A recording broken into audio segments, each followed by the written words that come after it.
Власти в очередной раз вернулись к развитию доступной среды в Калининграде. Главному архитектору областного центра Вячеславу Генне было представлено техническое оборудование, с помощью которого можно заметно упростить жизнь инвалидов без серьезных расходов из городского бюджета. Стоит отметить, проблема передвижения по городу людей с ограниченными физическими возможностями остро стоит уже не один год. Как обстоит ситуация сегодня, выяснял Никита Обревко.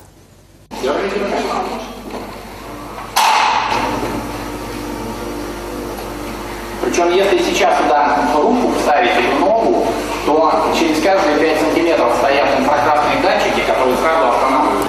Эстетично, удобно, компактно и пока только в проекте. Лестницу-трансформер главному архитектору Калининграда презентовали представители общественной организации инвалидов. По их мнению, использование этих конструкций наиболее удобно там, где нет места для стандартного пандуса. Главное, чтобы этот момент учитывали еще при проектировке. На 90% город не приспособлен.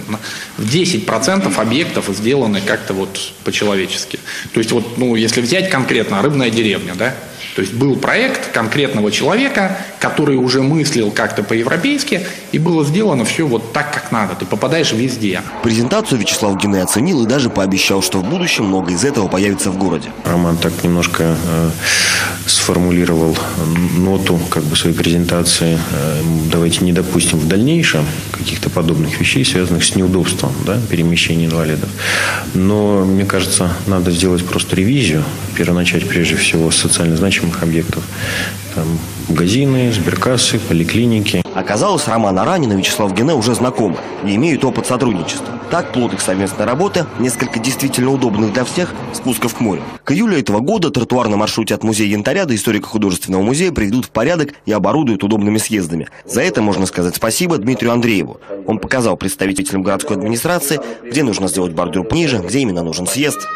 Дмитрий – один из первых в России бодибилдеров-колясочников. В целеустремленности и умении идти к поставленной цели ему не откажешь. Но зачастую дорога до спортивного зала отнимает сил больше, чем сама тренировка. В последнее время зимой я, конечно, выкладываюсь по полной, когда добираюсь до тренировки. Я потею так, что приходишь на тренировку и думаешь... Еще же ведь нужно обратно добраться, надо же как-то спланировать, силы сэкономить. Дмитрий подтверждает, да, город потихоньку, но меняется. И, безусловно, позитивная тенденция есть.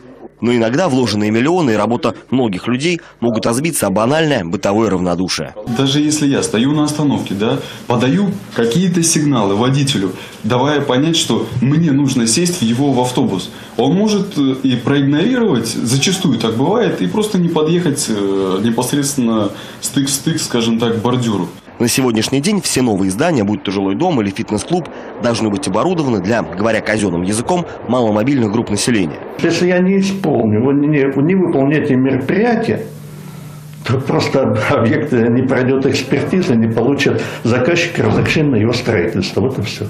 И это не может не радовать. Но все-таки большая часть зданий строилась до появления этих СНИПов. Так что для многих инвалидов их собственный дом по-прежнему остров, а выход в город – настоящий праздник. Я живу не в самом городе, а в дачном районе.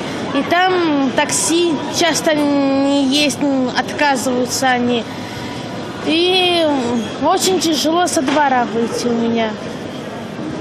А магазины далеко. Акция, благодаря которой девушки, в том числе Наталья, смогли прогуляться, сходить в кино, просто пообщаться, называется «Юные покупательницы на колясках». Где-то 3 часа, самые обычные для большинства жизни. Первым делом группа отправилась в кино. Какой именно фильм смотреть, выбирали недолго. Пошли на Робокопа, что, пожалуй, даже символично. Пора его будить. Главного героя аварии с помощью суперсовременных технологий возвращают к жизни. К сожалению, пока наука до такого не дошла.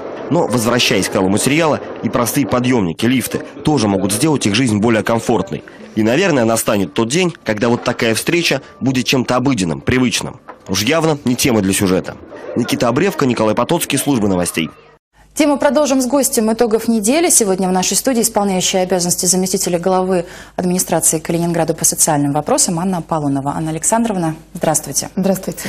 Разговоры о создании доступной среды в областном центре ведутся, наверное, уже на протяжении 10 лет. Вот за это время удалось ли посчитать, сколько это будет стоить и когда же будет реализовано?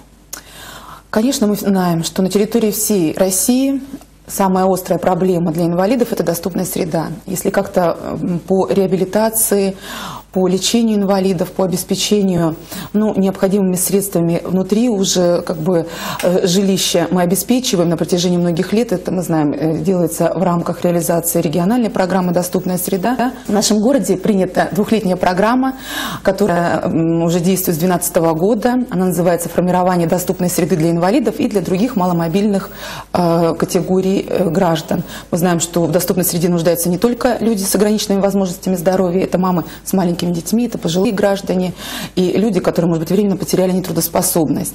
И мы для себя поставили приоритетностью задачу обеспечения общественного транспорта доступностью. Создана сеть службы социальных перевозок. Мы знаем, и на территории города работает 4 автотранспортных средства.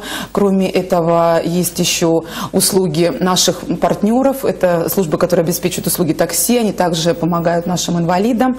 Но этого недостаточно. Это маленькие микроавтобусы. И все-таки зачастую приходится один автобус направляется за одним инвалидом, потому что у каждого индивидуальный подход. А если мы на наших маршрутах общегородского транспорта обеспечиваем именно доступностью крупные автотранспортные средства, что позволяет большинству граждан, то есть зная расписание автобуса, пользоваться и использовать движение, которое им необходимо, но, естественно, это к необходимым пунктам. И уже не только к социально значимым, а куда им хочется просто по жизни поехать. В этом году мы приобретем уже 12 автобусов. Мы считаем, что все-таки троллейбусов уже достаточно на сегодняшний день, поэтому ориентируемся именно там, где у нас нет электротранспорта, и чтобы обеспечить также этой услугой.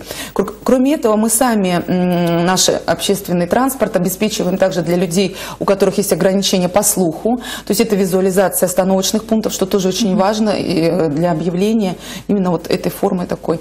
Кроме этого, наши парковочные места будут, так скажем, отмечены специальными символами, как мы их знаем, которые указывают на то, что данные места более доступны, может быть, для входа либо в торговый центр, либо в другое какое-то учреждение. И мы его отмечаем, и я обращаюсь к нашим жителям: давайте будем культурны, давайте мы будем эти знаки уважать и все-таки парковать свои транспортные средства, если мы не являемся людьми с ограниченными возможностями здоровья, в тех местах, где нет определенных отметок, которые свободны для парковок.